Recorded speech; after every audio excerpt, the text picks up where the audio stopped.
Thank you very much, Putri, and thank you for MMU to invite me. It's always great to actually be back in MMU. I actually don't remember which batch I was, but I was one of the probably the second batch in cyber. And yeah, we actually had the first. I believe we were the first company funded by MMU back then under one of the technopreneur program. It used to be called Car Studio. We had Tun Siti Hasma officiate the thing and etc. I was sort of the I mean, we didn't have proper titles, but I was sort of CTO and stuff like that. But that wasn't really my first business venture. I think over the years, like just a bit over the years, I realized that things that I've been doing back in high school was actually somewhat of a business venture, but it's all those experience that accumulated over the years and etc. So I want to talk about your blueprint for success. Boring topic, right? And this is how you grow your business. Actually, no, wrong. Let's start with this. What's the best advice for a young entrepreneur? I get asked this a lot. And anyone want to answer this? No one? You can type it in the chat. Try and error? Maybe. Go ahead. And start working. Jin, not fair. You are. By the way, Jin is a good friend of mine. He's actually also an alumni. So Jin, no, that's the wrong. I always say you work extra hard for it. No, man. I give you one more. Try it out. No, man. So I think everyone is going to start giving what's not. Yeah, what's not. I tell you, Albert will like this. Don't start a business. Seriously, that's honestly to me that's one of the best advice as a young entrepreneur. And why do I say that? A lot of times you have this certain expectation of that, and we have this mindset of Bill Gates or Mark Zuckerberg or Steve Jobs dropping out and go and form a multi-billion-dollar company and etc. But that's not entirely the moral of the story. Actually, you must understand, like Bill and Zuck, they both got into Harvard, which is super hard. They both came from well-established family in a way. They are not super rich, but upper middle class or somewhat. They have a good safety net, and they actually have a lot of experience, like building a lot of stuff in their youth that give them a bit of experience to go forward. And the reason why I say don't start a business is just I'll say go and work for someone for a year or two and build your network and build your connection, because that's something I've seen ever since I was young. Actually, in fact, this is something I wish I would have done earlier. I wish I would have, instead of actually starting out and hit my head to the wall left, right, and center, I would have joined a startup, maybe work for a year or two, and build up some sort of saving or safety net. I don't come from a rich family and so on. To just enable me to take more risks and follow a good boss and learn something. I don't really say like you might follow. Working for a bad company is also good, actually, to be honest. And you get to learn, because a lot of things in terms of building business is not just building business and etc. It's really about managing it. And so let's go to the next one. So the actual talk is really about this. Everything I know, well, you know, and I know about building startup is kind of wrong. I won't say totally wrong. I think some of you here are much wiser beyond your years, so you might know this. And if you know, then fair enough. So let's do this. How much do you think is an idea worth? Give a percentage, like give how much do you think an idea is worth? Actually, if you're in my group, you will see 0. Okay. Anyone else? 1? Okay, 10%. Okay. Let's move on to the next. Yeah, so you hear this around, ideas are cheap. Everyone have ideas, correct? So Ahmad, what's that? One rule. You guys are what? Okay, true. I mean that's common. Then ideas are everything. Big startup work. So what about execution? Execution what? 50-80%? Is that correct? How much will you rate execution? This is a bit of a typo. Yeah. How much will you rate execution? Give me guys a percentage. 80%? 50? That's the wrong. So the wrong thing is this. Derek is a dear friend and a mentor of mine. And the thing that people always will say, ideas are cheap. No, ideas are not cheap. Ideas worth something, but not a lot. Execution is everything. Not really. If you are executing a stupid idea, you also become zero. So the way to think about it is this: ideas are just multiplier, and you want to look at like for example, what do you think is a stupid idea? A stupid idea maybe would be I think Jin might know. I want to sell a fresh juice pack. I cannot remember the company. Fresh juice pack, but I sell it like an espresso machine like that. So you buy the subscription, and that it's like, yeah, Juicero. Juicero is a stupid idea. Juicero is such a stupid idea. It's like, why would I need a fresh juice pack where I can just buy fresh juice to actually do or juice delivery? So they make this whole convoluted thing on actually buying. You need to buy a machine like an espresso machine. You need to get a subscription like a juice pack they send to you, and it's like, you don't need a machine. You can just have the juice and just pour in. So if you execute like mad and you have a stupid idea, it's also useless. Give me something that you guys think is a brilliant idea, but you think have bad execution. Anything. You can name any company that you guys know or MySuggestion. Okay, fine. MySuggestion is actually can be brilliant. Why is it executed? It's not as, so I will rate MySuggestion as like a social idea maybe, like, but it's not executed brilliantly because there is a lot of things that could have been done. So for example, we do not have contact tracing for MySuggestion. Contact tracing is where you use Bluetooth beacon to identify like people within the proximity. Like we do not know, MySuggestion do not have that data. So we do not know within the proximity is that person suspected COVID. Ahmad Johan actually gave a very good thing. Theranos is a good idea, but bad execution. So if you do not know Theranos is the idea is this: we are supposed to be able to do a lot of blood tests with a one drop of blood, but unfortunately they were not able. Maybe the technology was limited or etc. We still cannot do it yet, but they actually instead of executing or building it, and they came out and lied to the investor. So always remember this: whenever people say ideas are worth nothing, actually no, they're worth something. They're just not worth a lot.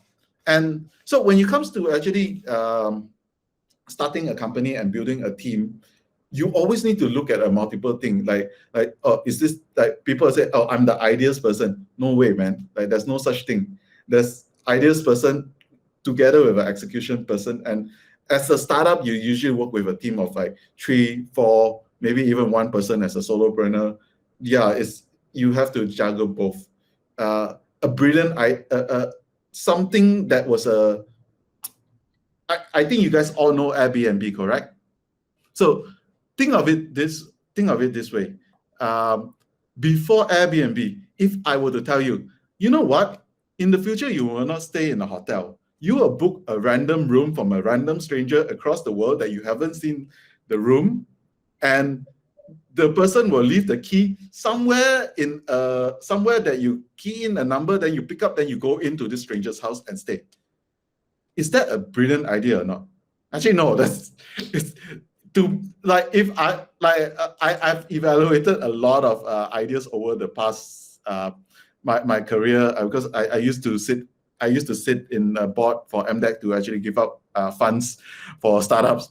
And yeah, that is if someone were to pitch to me that, and I will be honest, I would have lost the whole idea, lost the whole thing. Same thing with Uber. It's like, are you gonna hop into a stranger's car and the stranger's gonna bring you somewhere? Do you gonna trust that? Like, no, it's not. There are definitely not great ideas, but Airbnb is a billion-dollar company. Uber is a billion-dollar company. They do a lot to execute and to do that. And so this is the question that people ask, like, where do you find great ideas? A lot of times, people will be asking, like, oh, you look for ideas and etc. I just want to keep this 3 point. Number one, you always have to be curious. Like, there's nothing more important, like, as you grow older or as you it's just really to be more curious. Like, oh, the question is always like, why don't this happen, or etc. Like, when you're using, so Sijin was using my Sejatra as an example. Have you ever thought, like, can this be done better, or etc.? Second thing is always look for problems. Don't look for solution. A lot of times, founders tend to fall into the idea like, oh, you should fund me because I came up with this idea. Actually, no. To be honest, if Airbnb was like Airbnb and Grab or Uber, they were very much different ideas when they first started.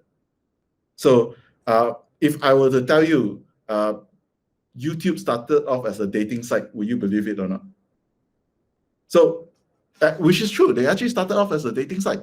They started off as a video dating site. In fact, that they like, oh, you're supposed to upload your video and then you get to go and like see each other and so on.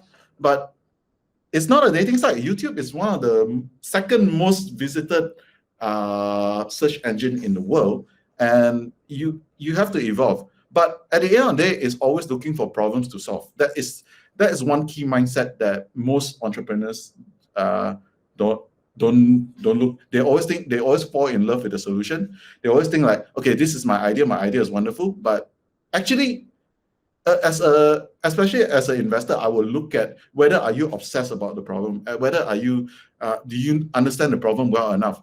I would generally know, like, if you can actually, if I can ask you, like, who are the other competitors, you can say, like, okay, X, Y, and Z are doing this, so and so is doing that, but we think we can actually do this differently from that. We think we have, like, you need to be super obsessed about the problem to be able to come out with something. Of course, your problem, once you solve it, it will change. And as an entrepreneur, I think that's your number one job. Your number one job is just to solve problem. Whether is it solving problem for the customer, because at the end of the day, a business is to solve problems for the customer, or solving problems within the organization itself, because that's going to be a big thing. For example, if your co-founder is not performing, that's a problem. So it's your responsibility to solve it. So don't look at the big idea per se. Look at what are the biggest problems you can actually put your energy, your effort, and most important, something that you're passionate about. Like, for example, if I'm passionate in a lot of things, but some of the problems that I don't think that I'm passionate or have the right capability of solving. So liquid thorium reactor is a type of nuclear reactor that I'm super passionate about, but I do not have the capability. But over the years, I'm still identifying where are the different opportunities that I can be involved in that thing. So always look at problems and don't think too much. So let's look at this. Do you guys know these two companies? You can say yes, like, yeah. Do you? Okay, so who knows the company on the other side? Who knows PictoChart? Nope. Okay, Vincent, do you know Vincent, Vincent, if you can just unmute yourself and tell us what PictoChat is. Sijin, don't do it. You know PictoChat. Vincent? Yeah, PictoChat is basically a platform whereby you can create presentation slides, infographics, like what Canva can do, I guess. Do you know this is a Malaysian company? Oh, I do not know. Really? Yeah. So both of these companies started in Malaysia. Singapore, unfortunately, because of the investment from thanks a lot, Vincent, by the way. Unfortunately, because of the investment from Temasek, that Grab had to move its headquarters to Singapore.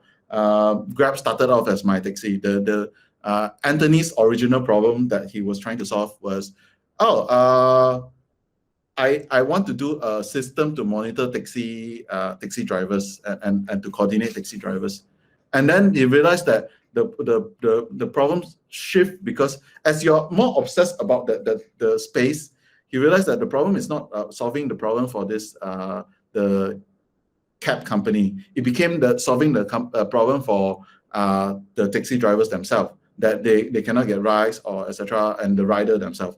Then it became a big solve different various problems, and now I don't even think about because of the pandemic and stuff like that. I don't even think about Grab as a taxi company per se, or I think of them as a logistic company or e-wallet company. PictoChat, on the other hand, is a very different company. It started off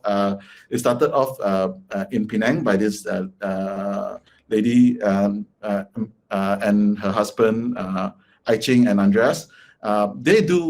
They basically built a platform that allows people, like what Vincent said, to build infographic and etc. And which one do you rather be? Would you rather like, you guys want to say, like, just give it a guess, or like, if you say Grab, just say Grab, and you want PictoChat, just say PictoChat. Like, which would you rather be?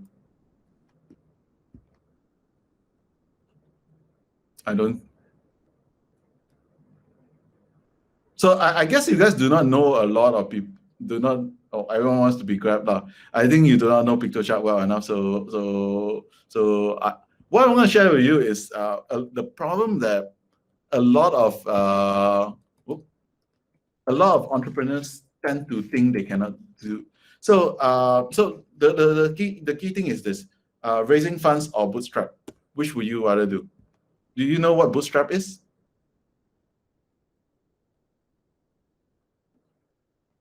Okay. So let me explain raising funds first before bootstrap. When people tell you to build a startup, what they usually ask you to do is, I will come up with a business plan and a presentation slide. I will go and talk to angel investors, like Sijin there, you can talk to him, to invest in your company. Then I will build the thing, I will grow. Actually, let me just go back to the first slide. That will be easier to see. I'll build the thing to grow, then I'll find a product market fit. Then once I got product market fit, I start raising funds from venture cap. And then venture cap, you go to series 1, series 2, series 3, I scale the thing, then it reaches to the growth maturity and etc. So that is the fundraising route. And that's what usually people think about startups and usually think about businesses and etc. That you need funding to do. Bootstrapping, on the other hand, is you basically start doing it on your own and start using your own resources to do. You can put in your money to invest. If you don't have money to invest, you invest your skill and your time. And that is something that you might want to think about. That is very possible. So if you know, what's your name? Satish Warren, right? Can you unmute yourself? And you mentioned bootstrap, like. Hello. Yeah, sorry, Daniel. I totally got it wrong because I thought it's the bootstrap about the developer, because I'm a developer myself. So we have bootstrap to do buttons and all in the developing part. So I thought you were referring to that. Then after, when you were explaining, I got the real picture that it's something that it's something about something other than what I thought it was. So, yeah. I see. Okay, no mind. It's okay. Apologies. Yeah. No worries. Yeah. So in terms of So in terms of this, these are very opposing way of building companies actually, and which is right, which is wrong. So let's discuss this. So let's look at Grab. Okay, Grab is worth billions. I think they're about they're going to hit about 80 billion. I think when they're doing their SPAC, they're not profitable. Okay, and PictoChart started by I Ching down here. PictoChart is actually have about 11 million users, and they are really profitable. And now after looking at this, okay, one more thing to add.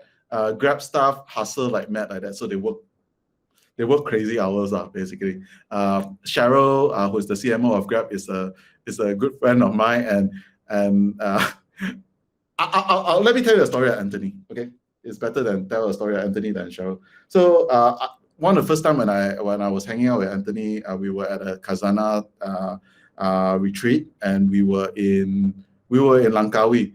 Anthony was basically running on the treadmill, jogging pace basically, replying a text over on his phone, and having a decent conversation with me at the same time. So I texted Cheryl at that point in time. I was like, "Hey, your boss is crazy." Then Cheryl's like, "Yeah, he will have meetings. He'll have meetings on the treadmill. He'll be doing planking in board meetings and stuff like that." So regardless, like I'll put it this way, like regardless of any background, that tenacity of Anthony will succeed regardless. So you don't need to even think about like whatever family background he comes from. But the fact that guy is just like super hungry and more importantly, always willing to learn and willing to do that. I Ching, on the other hand, I Ching came from I think P&G last time, and like I Ching is one of the sweetest person and that you know, and she started this company. Almost not raising any money. She had this grant from I think it's called China. I can't remember what's the name now, but it's actually a China accelerator. But she actually still have to go, and she was bootstrapping her company while she was building the product. Her husband, like while she and her husband was building a product, the husband had to actually build website for people to fund their business. So they were basically bootstrapping. And now you look at it this way, both of them, PictoChart has been around for maybe about 10 years, Grab about I think about 8 years plus 9 years, and Grab is worth billions of dollars. They are not profitable. PictoChart, they never actually released whether they're profitable or not, but let me put it this way, they only have 50 staff. Their office used to be based in Penang, where the cost of living was fairly low. Okay, and let's do a public number that they actually announced. So in 2018, of course, this number have grown a lot. They have 11 million users. So we estimate 1% of them paying $25 per month, which comes out to 2.7 million per month. Let's assume that PictoChart pays $20,000 per month for 50 staff. How much would that cost? Can someone answer? Calculator, please. Anyone? Type no. Seriously? We need mathematician in the room. No lah, come on. It's like 20,000 times 50 only, ma.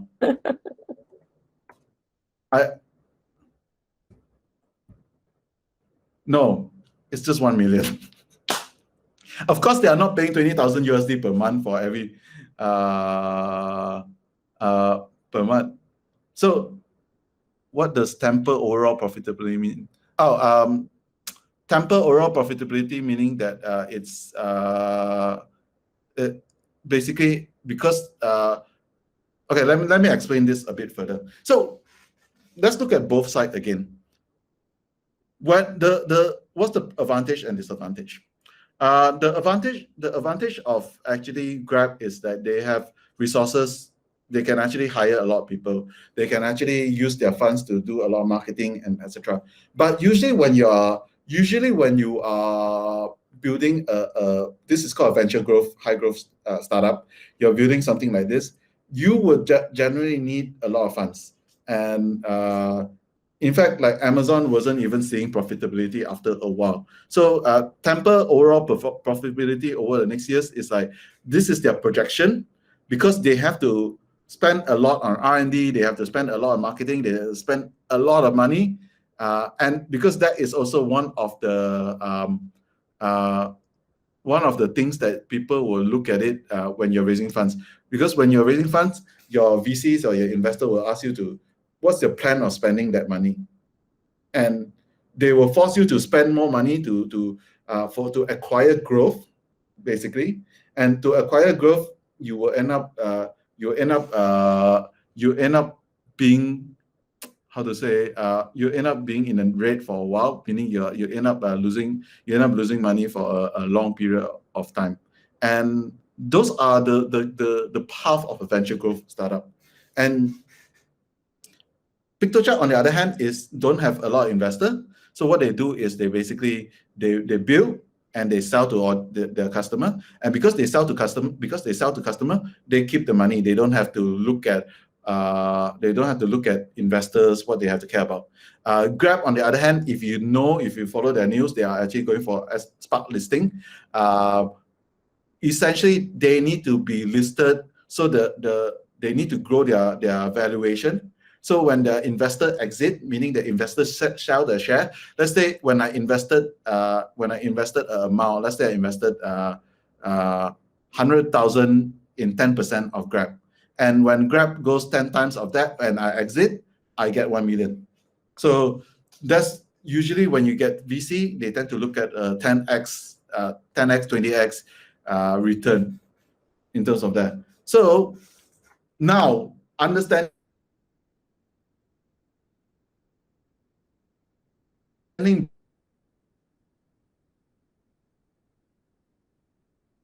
both sides, venture company and a bootstrap company, which would you rather?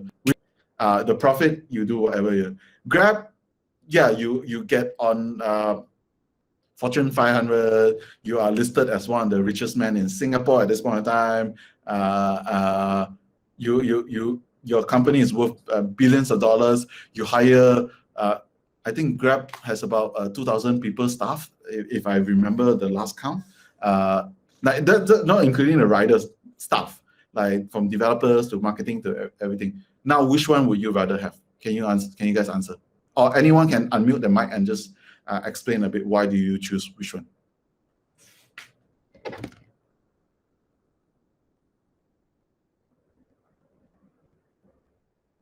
Anyone? Can I volunteer someone?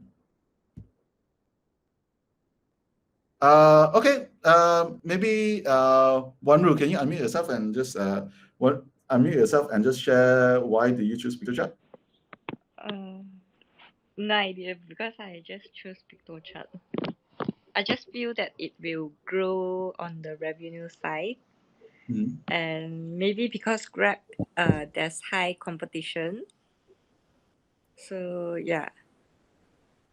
But you're not going to be a billionaire. You know, it's going to be very hard for you to be a billionaire if you choose PictoChat. It will grow slow, I think. Okay, let's look at thanks a lot. Let's look Alright. at Sunjin. Can you unmute yourself? Yep. Hey, not you lah. Oh. Sunjin J. Sujin J. Yes. Yeah, hi. Sorry, my friend Jin just unmuted himself just for fun.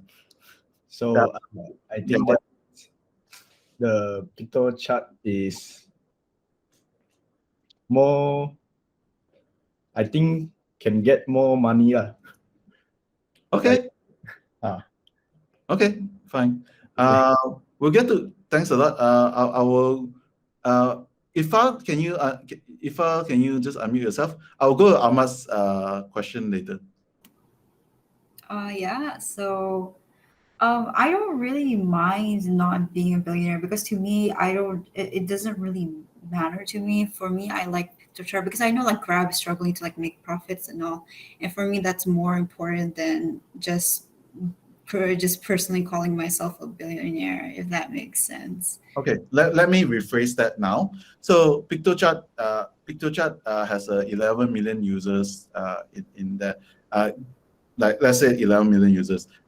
Grab is impacting like many million time of users around Southeast Asia. So if you think about the impact, which one would you rather choose? I guess impact would be probably Grab over PictoChart, because Grab definitely has more impact. Okay, so now thanks a lot, Hafizuddin. So now understanding that there's a big impact in terms of both company, which would you choose? You choose PictoChart.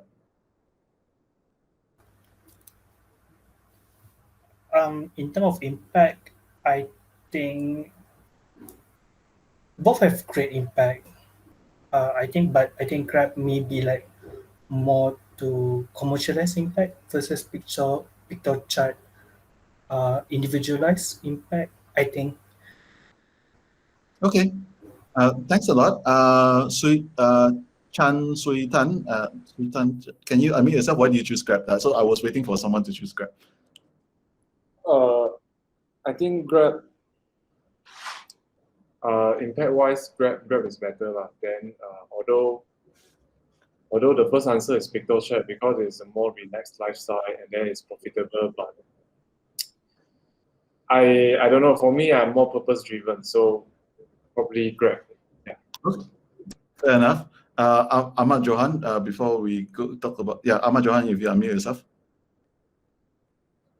The question is, which would you rather choose type of business? You want to choose a venture build company like Grab, or do you want to? Oh, Ahmad Johan has left the meeting.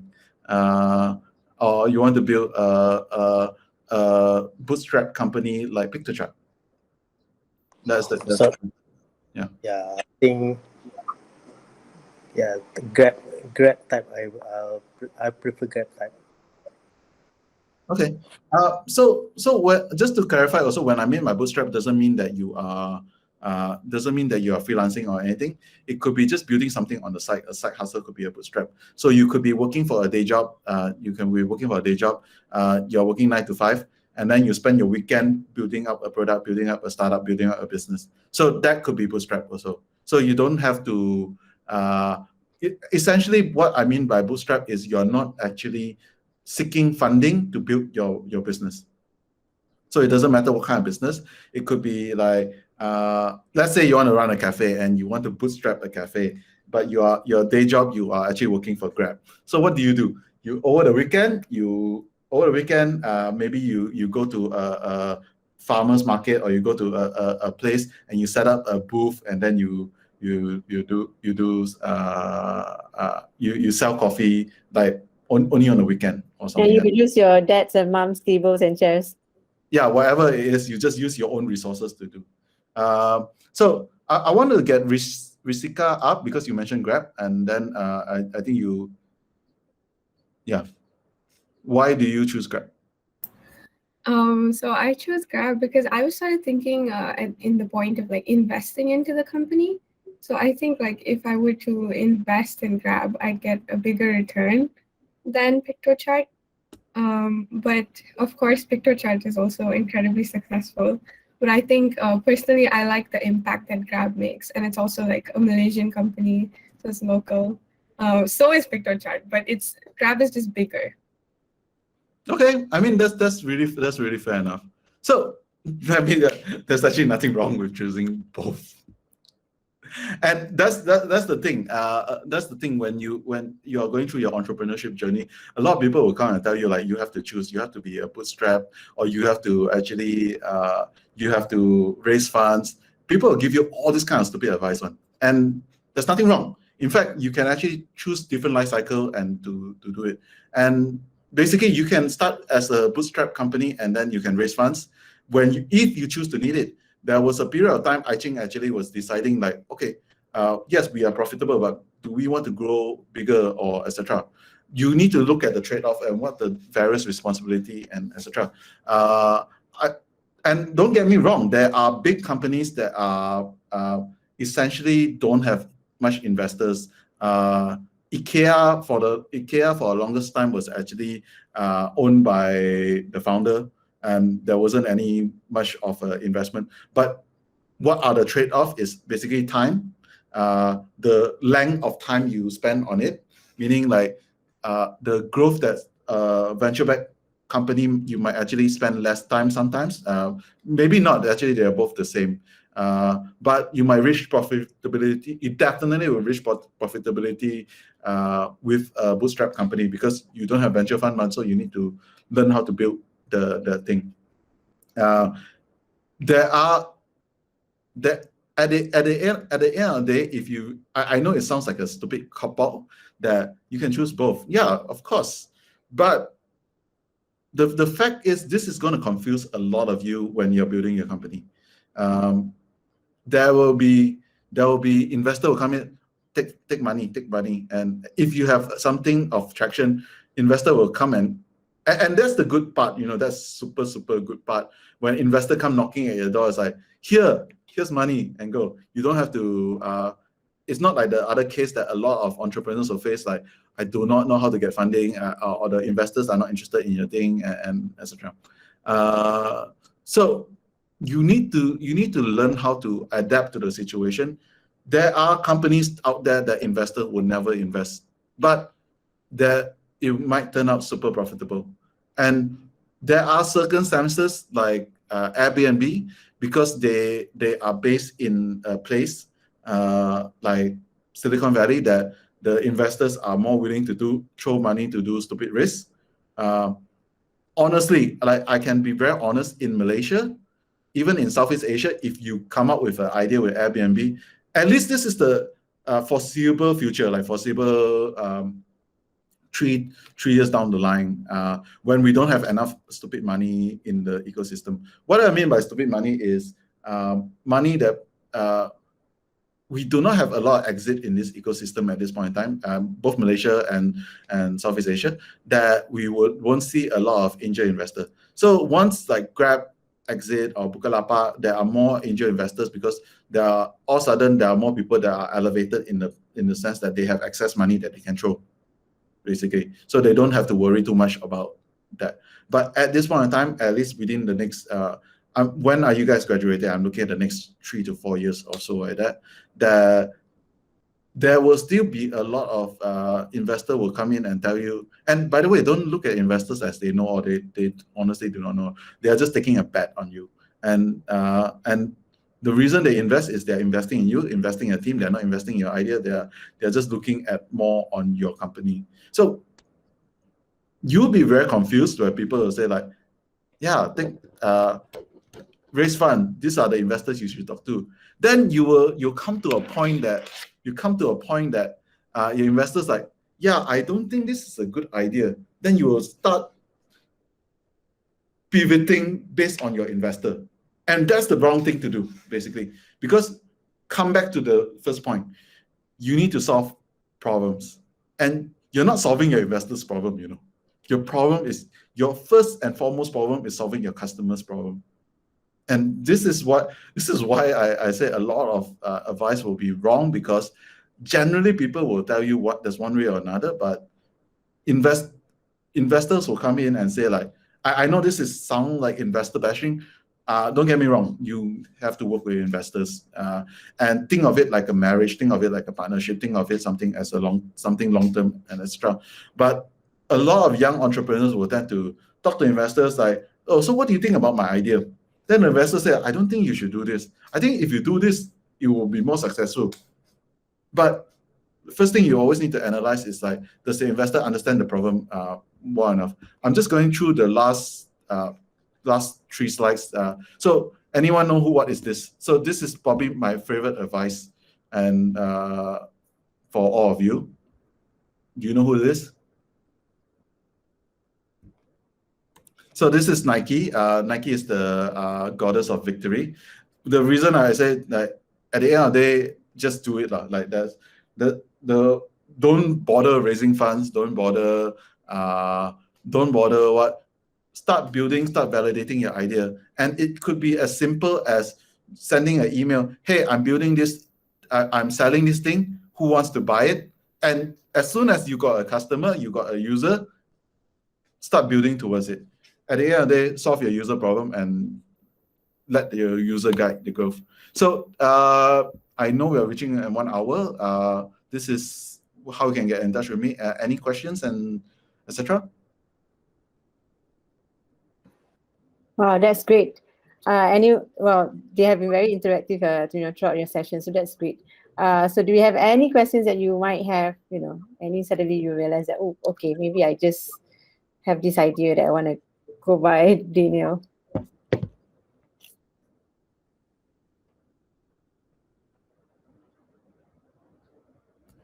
No question? Daniel, maybe you can share, because looking at all the participants here, so they are mostly from ACE Summer Program. So part of the thing that we have asked them to do is we have asked them to solve problems that the industry have given them.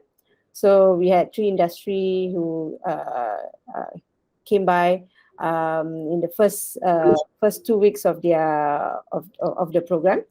So they will tell them the problem, and then they are supposed to solve that problem. So maybe you can probably share with them as to, how do they figure out, how do they solve the problems, how do they start? What do they do? So your basic understanding of problems is how do you find these are problems? Industry telling you is problem is one thing. Yeah. User telling you is problem is the more accurate one.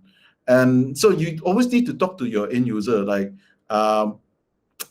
for example, an easy example, if you start a cafe, will you rather serve? Will you rather serve the food critic, or will you rather serve your customer?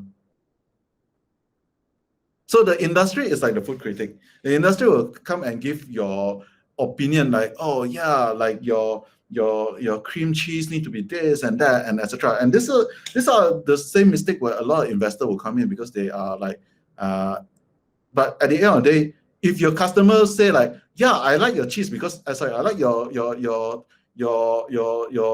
dessert because it's extremely salty and it's unique, and you're serving a market that is, it works, like, then do it towards your customer. Every time when someone give you a thing, like, talk to the people on ground, and the amount of insight that you learn from talking to your users and talking to your customer is so great that that is better than any research out there. The other thing to do is basically do basic validation. No, even with Gordon Ramsay, screw Gordon Ramsay. Gordon Ramsay is not always right, man. Like, I've been to Gordon Ramsay's restaurant, like Michelin star restaurant. It sucks. But I'm not his customer all the time. So yeah. So like, there is definitely a significant amount of customer that you need to serve there's always a balance between like serving your bulk customer, and whether your customer is a different group of customer, you need to segmentize it. So like I think Gordon Ramsay has like different restaurant for different things over it. That's how we do it. I'll just go to your question later, but I'll just say the Hafizun question. What you can do in terms of validating is really do simple validation, like building an MVP, minimum viable product. So don't go and tell people like, I'm doing a survey. This is list down. This is a product that exists. You sort of lie to them, just do a landing page, lie to them. This is a product that exists. If you're interested to use this product, click sign up. Then you see how many people sign up. Then when you click sign up, then you say like, hi, we are still in private beta. Fill in your email. Once this is ready, we will let you know. So you do that kind of validation. You can also like some people I can't remember who gave this idea to write a book, but some people, Chris Gillable. Chris Gillable was like doing this thing like, instead of writing the book, what he did was he actually sent out this email. I'm writing I have a book that is about a guy to get air miles, basically, and he don't even have that book. So then he sent out to people, his friend, and then people reply, "Oh yeah, I want to buy, I want to buy." So people pay him money. Then he go reply to these people that pay money. It's like, "Hey, I'm working on version 2 of this book. What would you like to see in this book? And if you wait a bit longer, you get version 2 instead of version 1." You know, so you sort of have this white lie you tell people for validation, but you want to test out whether they really want the product, because everyone on survey, yeah, this is a good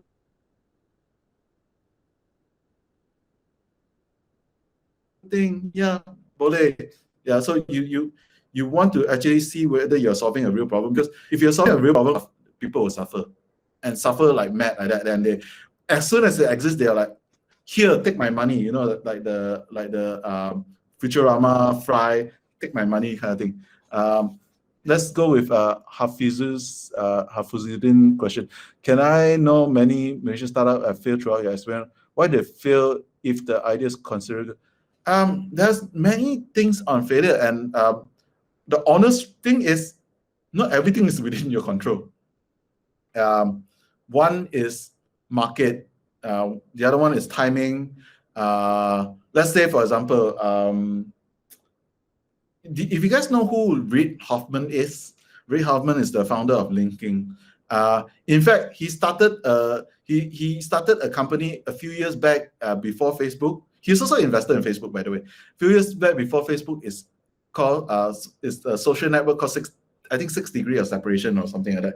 That was his company, but it failed basically because of timing, because of user unacceptance or etc. So sometimes that is, you need to time that, and the only way to test timing is really to test the market and to test all your assumptions and to do validation and to launch. There's no way of actually doing it, and there's definitely going to be I will say the biggest thing in terms of failure from our experience is companies just giving up, and for a few reasons.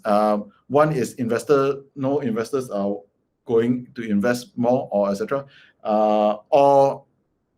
Or in terms of sometimes when people are the founders having burnout and like, okay, I don't want to do this anymore. And that's the thing. I won't say it's a feeling, but I think if you are not burning too much money, like let's say you're getting decent traction and etc. If you last long enough in the industry, you'll be a success.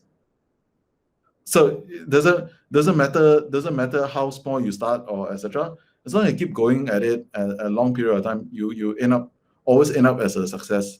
And sometimes you're just too ahead of the curve. Sometimes it's just that. So again, to be honest, there's no way you can be in control of everything, but you just have to be in control of yourself, your team, and your willingness to pivot. Amaburo is asking, what are your thoughts of online coaches nowadays, entrepreneur? A lot of new entrepreneurs just thinking to have. I don't understand your question actually. Can you unmute yourself and just ask that? Sorry. Sorry, can you hear me? Yeah, sure. Okay, so like nowadays, if we see in Facebook or other social media, like they are promoting like you have to buy this kind of ebook from from them to to make it in entrepreneurship or business or to grow your business. So I just wanted to like hear your thoughts on like how a lot of people who are starting out, they have this sense of like if when they see this kind of like advertisement, they feel like if they don't know the secret or what's in the ebook or what the people are promoting, they feel like it's going to be hard for them. So can I ask you one thing? Have you read Mark Zuckerberg's book on how to? Have you joined Mark Zuckerberg's class on how to build a startup? Not really. He has a free class, by the way, and it's by Startup School. So you always need to ask, what is their business model? If their business model is actually selling classes, selling ebooks and stuff like that, like, yeah. So are they really qualified, or is that just their business? So you always need to know about that. I won't say everyone that sells something is bad.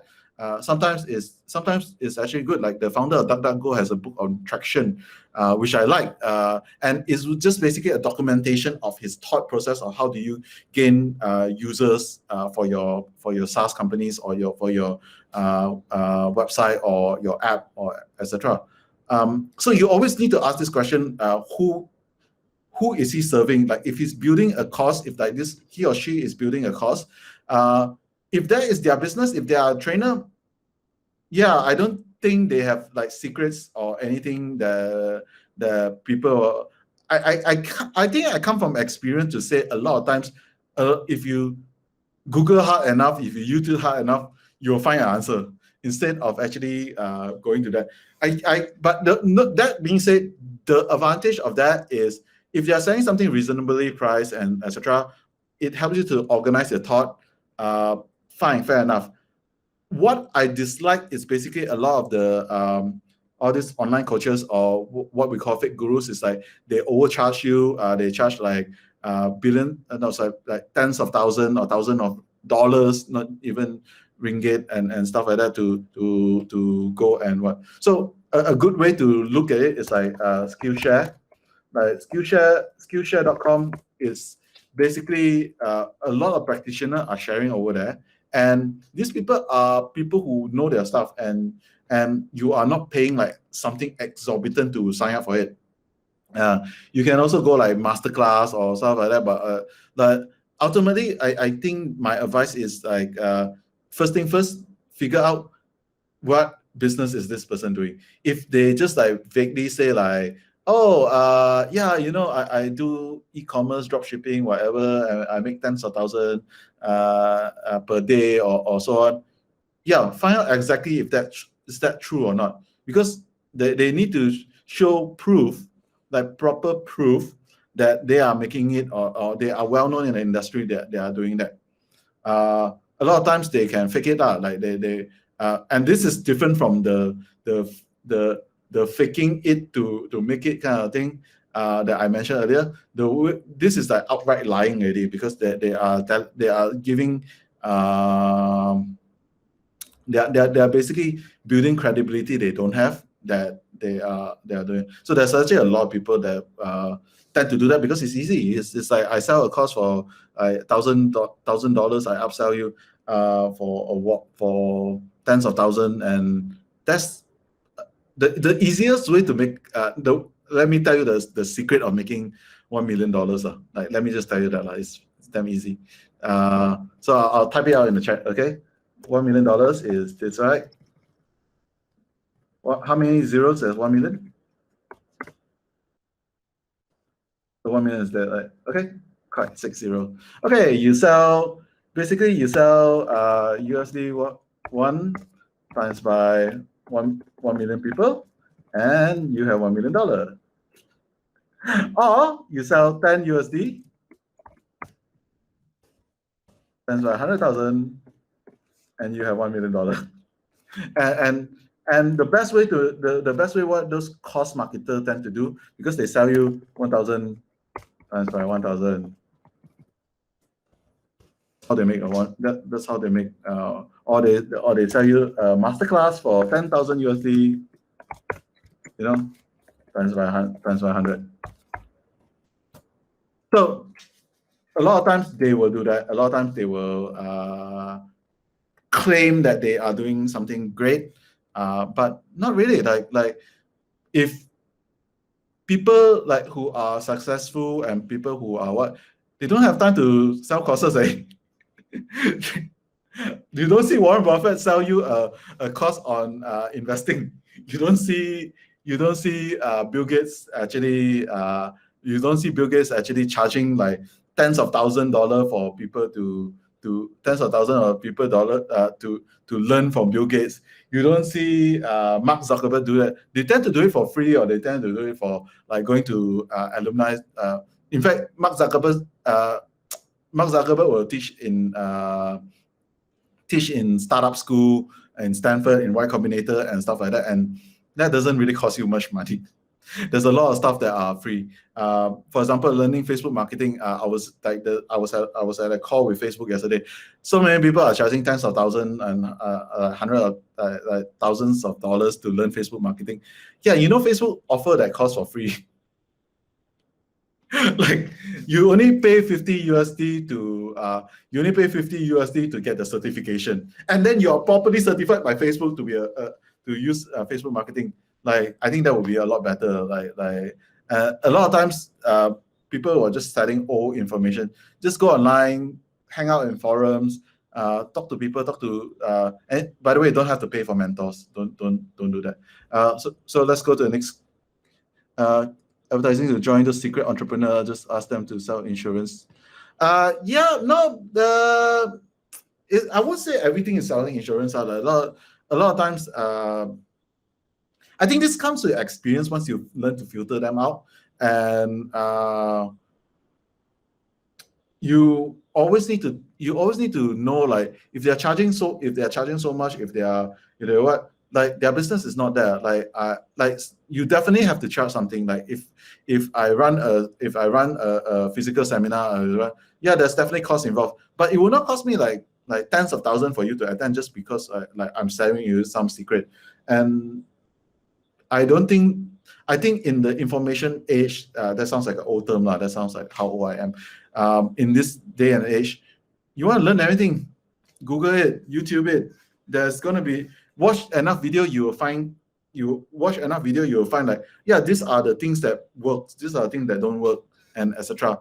And you can do validation. Let's say, for example, if you check like, so and so is teaching you this thing, whether this person has anything that you can actually learn from that is similar to other people, or whether this people is sharing something old. So just dig on it a bit more, and etc. I don't think I have a good answer for it because it's actually very it's a bit nuanced over it. Last question.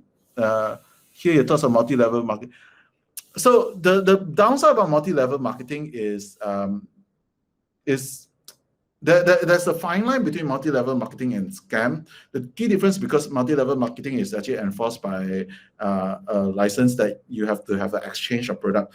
But a lot of times the exchange of product, people try to ask you to keep money as a stockist and etc.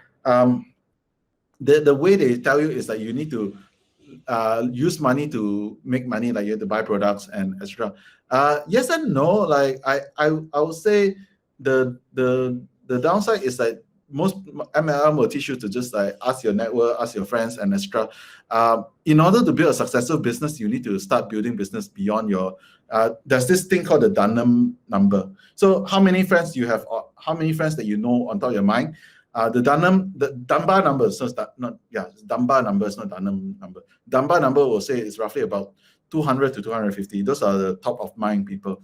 Then your far network will come to about like 1,000 plus, or most people of that. In order to build a successful business, you need, like what Kevin Kelly said, 1,000 true fans, and this will exist way beyond your Dunbar number. So you need to actually. I say it's going to be really hard to build business that you constantly selling to your friends and family. You need to start learning to build business that is way beyond your friends and family. So that's the downside of MLM, because MLM is, you're not building a business. You are building a business for the person that owns the MLM, basically. And Facebook is a MLM. You used to invite your friends to come in and etc. But it's a good form of marketing tactic. But in order to just think of it as a way of making income, no, because you constantly have to maintain your network, you constantly have to meet people, you constantly have to what? It's not as scalable as what people will tell you. Like you recruit 3 people, then you can go on kaki for your rest of your life. It's not really. In fact, that's the mathematical. If you look at the mathematical number, it's impossible to maintain a network. So you constantly have to pour your energy to it for the network to sustain. Any other question? Yeah, do you have any other question? You might just want to, turn on your mic and just shout out.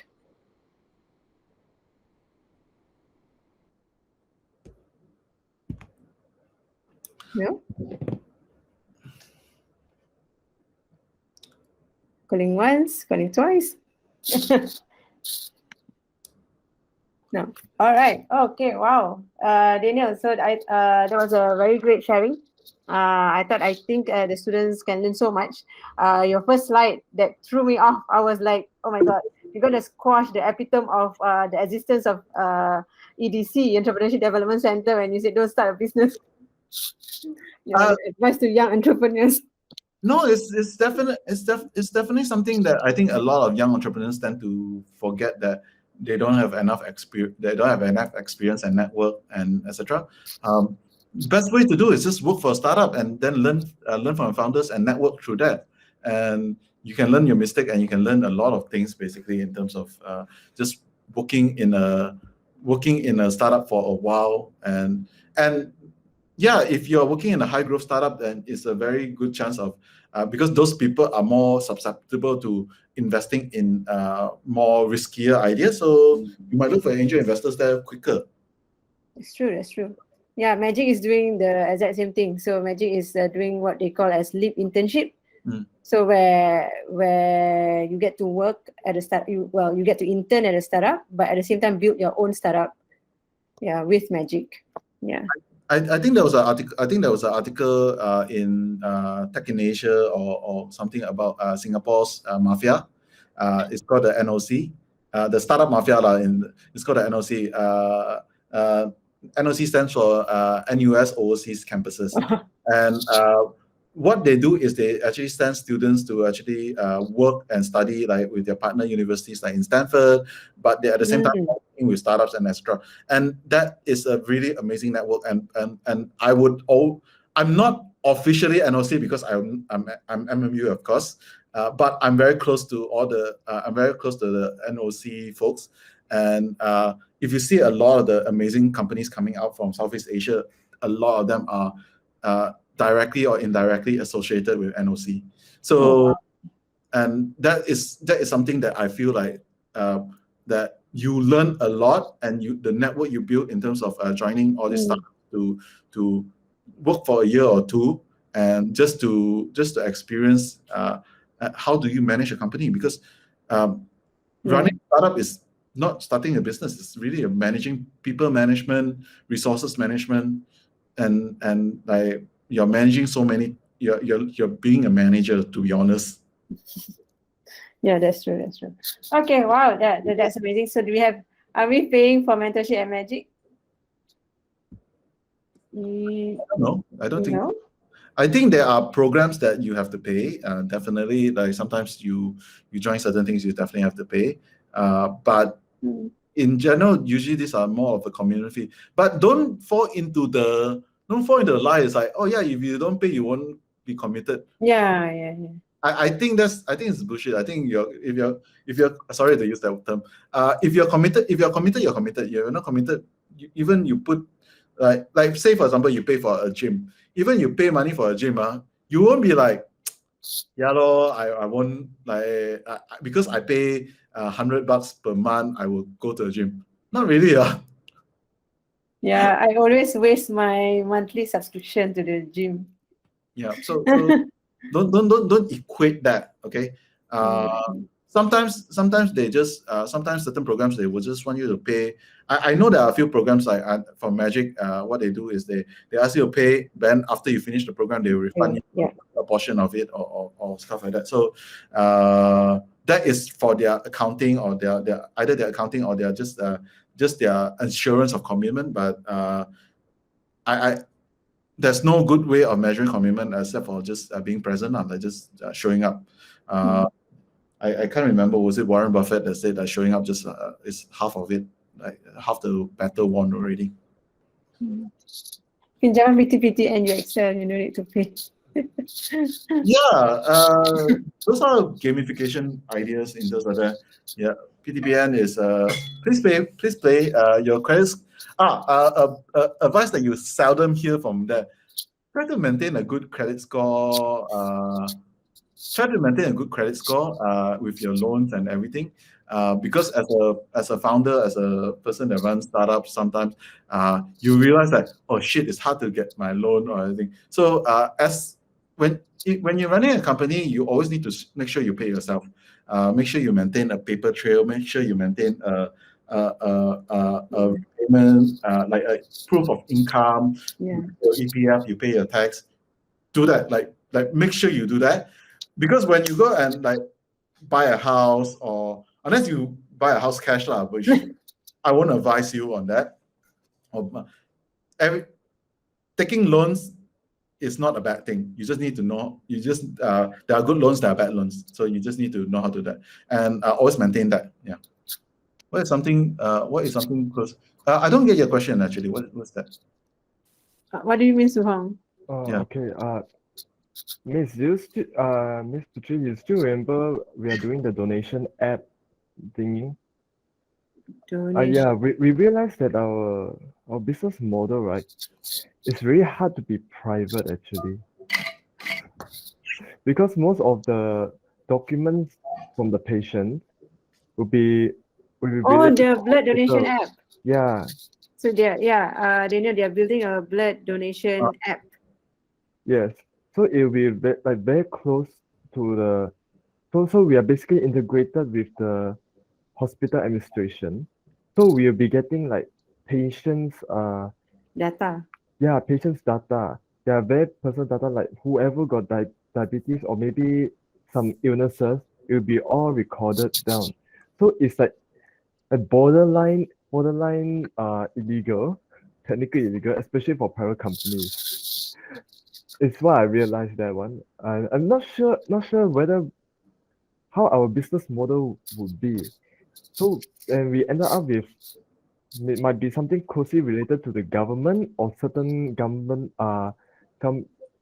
sectors that that governs the hospital or healthcare. Okay. On top of my head, I don't really have a good answer, because I need to know your situation. First thing first is PDPA. Definitely, that is something that you need to be aware of, which is the Personal Data Protection. Yeah, Personal Data Protection Act. The thing that how you want to monetize could be a lot different than what you think. I think it might not be like fully related to government or so on. It could be a semi-government thing. It could be government as your client. There are many ways to do, but I don't have a good answer for you at this point in time, because clearly I don't want to give you an answer unless I dig deeper into your thing. But what I'll say is this: working with government. This is coming from like full disclosure. My former client prints money, like not literally. They make money lah. They are Bank Negara, and working with them is very slow. And sometimes you realize you might be able to do things faster outside of government, and you don't let government hinder your development. So if the government doesn't work, you find users that do sign up themselves and volunteer their information to you. So like, don't think of you there's the top-down approach and the bottom-up approach. You need to be flexible to figure out which way you can work faster. Sometimes you think working with the government is fast because they can say, oh yeah, government say, but how many times government asks you to do stuff you don't really do properly? So the lead time, the development time, the amount of meeting, the amount of thing, the word is the phrase is muntadara, and if you're willing to go through that, it's good. Like, don't get me wrong. Like, I'm not. We had a big, we had a major big project with Bank Negara and about 20 other different agencies and ministries together with that. And yeah, I personally will say I don't want to. I'll still work with government because I think there's always I will not disclose. I will not say no to doing bigger change, and there's definitely a lot of private government collaboration. But having them as a client as a vendor, I won't say client, as a vendor, it's going to be very difficult unless you have a solution that you can sell to multiple governments, that you are selling product that is a totally different thing. So just be aware of that. You are not building to their specification. Build something that you can actually use the public sector to go in, the public people to the private sector to go in, the public sector to go in, and the government to go in. Yeah. Okay, understandable. Yeah, but if you want, just drop me a text, and then I will figure out this thing that we can go deeper into it now, because I need to know what are your boundaries like, and your timeline, and etc. Like if it's a final year project or whatever, okay, fine, we just do whatever. But if it's like if you're planning to build, this is more personal. This is more personal actually. Okay, then just drop me an email. Okay, thank you. That's good. All right. Okay. If we're planning to build your credit score, that's like advice as I was being an entrepreneur as a student. No one tells me about this, and that was because there was a period of time when I was younger. It's like, oh, because I wasn't paying myself regularly, I don't have like proper salary and stuff like that. You don't have a payslip. It's like I cannot apply for loan. So you always have to. That's why I said being an entrepreneur, running a startup, you have to manage stuff. You have to solve problems, and sometimes you learn to preemptive the problem and do that kind of stuff. If you can apply for credit card earlier or whatever, build a relationship but learn how to use it properly. Yeah, just so that you can build your credit score.